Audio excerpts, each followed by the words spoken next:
皆さんこんにちは、カズラボチャンネルです。今日は Mavic 3でのハンドキャッチ&リリースをご紹介したいと思います。 Mavic 3の障害物感知センサーがすごく性能は上がったんですが、過剰に反応するようになって安全面では素晴らしいんですけれども、ハンドキャッチが逆にしにくくなってしまいました。ただハンドキャッチは危険ですのでおすすめはしませんが、ボートの上から離発着など必要な場合があるかと思われます。なのでしっかりとトレーニングを積んで用途に合わせて利用されると良いと思います。 Mavic 3に限らずその他の機種にも応用できる内容になってますので、ぜひ最後までご覧ください。いつも皆さんのご視聴ありがとうございます。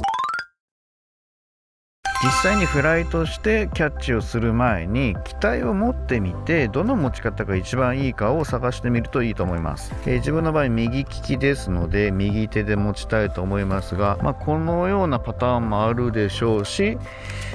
自分の場合はこの飛行機を持つ紙飛行機を持つ持ち方、この持ち方でやっています。でプロペラを手でちょっと回してみて、手に当たらないか、自分の腕などに当たらないかをちょっと確認しましょう。この辺どれぐらいがギリギリかも把握しておくと良いかもしれません。で握る位置ですね、機体の握る位置もこのように確認しましょう。あまり手をこう出したりすると指にプロペラが当たる可能性がありますから、そのあたり気をつけてください。今ちょっと左手で持ってますが、指が当たらないかを確認してください。でこの握った感じの感覚、飛ばす前にこれも慣れておきましょう。で自分の手の位置、指の位置も確認しましょう。でプロペラが当たらないかも確認します。これで OK だと思います。そもそもなぜハンドキャッチ&リリースをするかというと、例えば狭い場所であるとか、ボコボコとした地面で、例えば今のこのような岩の上とかで平らなとこが確保できない、それから砂浜で砂が舞うとか、あとボートの上の離発着はハンドリリース&キャッチを僕の場合はやっています。ボートは特に移動しますから、その上に着陸するっていうのは非常に難しいので、ハンドリリース&キャッチするのがおすすめだと思います。ハンドキャッチ自体は危ないですので、このプロペラが当たると、指とかに当たると本当大怪我すると思うので、おすすめはしませんが、やはり現場によってはどうしてもせざるを得ない、僕の場合はお仕事としていろいろ業務をいただくんですけれども、それができないと仕事にならないような場所もあるので、ハンドキャッチ&リリースはよく使っています。何度も練習すれば誰でもできるようになるとは思うんですが、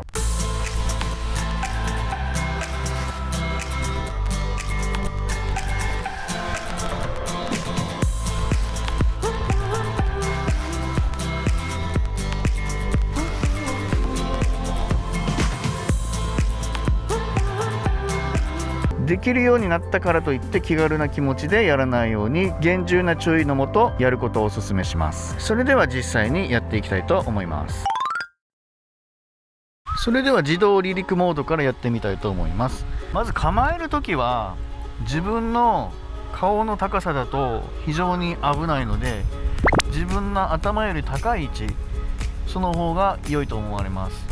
で機体をしっかり持ってコントローラーの自動離陸ボタンを押すと、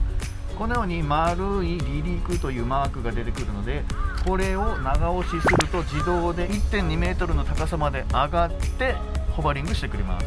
長押しで指を離すとプロペラが回って自動で飛ぶ。このような感じです。それではキャッチしていきます。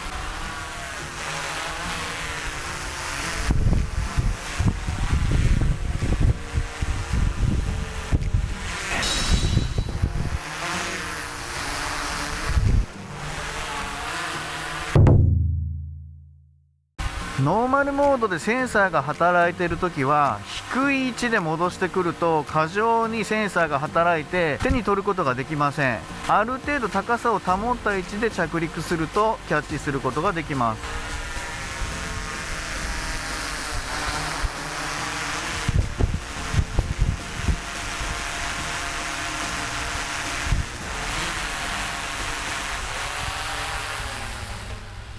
今のようにこの下のセンサーに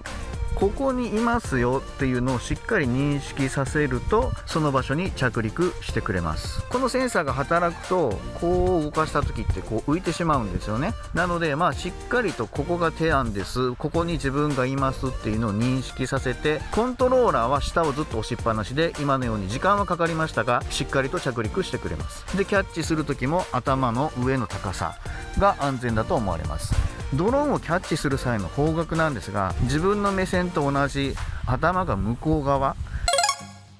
それで必ずキャッチするようにしています。っていうのも、バックで戻してきた方がコントロールを右に動かした時は右に行くし、左に動かしたら左に行く。もし顔が正面でコントローラーを左に打つと右に移動しちゃいますし、右に打つと今度左に来ちゃうので、微調整するのが非常に難しくなるので、自分の場合は必ず機体が向こう側、自分の目線と同じ方向を向いた位置でバックをさせて、で右左微調整しながら下で着陸をさせています。それが一番安全だと思います。で目の前に来ないように自分の頭より高い位置、その方がおすすめだと思います。やばい、失敗したと思ったら上に上昇すればそれで全然問題ないので、何度もやってみましょう。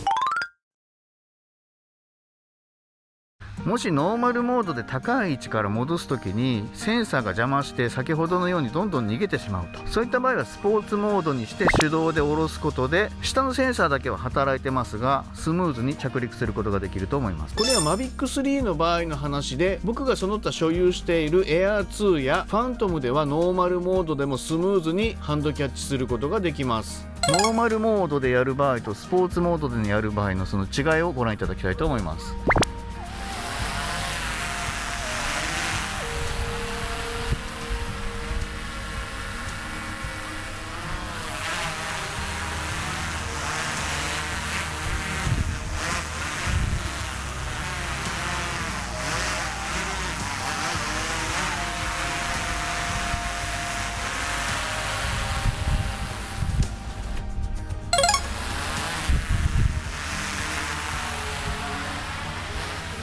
スポーツモードに切り替えます。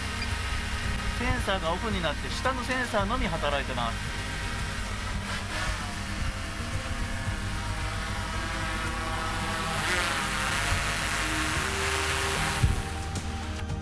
今みたいにセンサーが働いてないので移動はしやすくなるし、キャッチもしやすくなります。ただしこれセンサーがオフになっていることを絶対忘れないようにしてください。もし自分の身長より低い位置で移動をさせて失敗したら自分自身に激突してしまいます。なので必ず画像のように自分の身長よりも高い位置で移動をさせて、手の上に来たら、もしくは自分自身が機体の下に移動して着陸をさせましょう。下のセンサーだけは働いているので、しっかりここが手ですよというのを認識させて、下をずっと押しっぱなしにすると手にふわっと着陸してくれます。これが自分がやっているハンドキャッチ&リリースのスタイルですが、皆さんいろいろやり方はあると思いますが、何かしら参考になればと思います。いつも皆さんのご視聴ありがとうございます。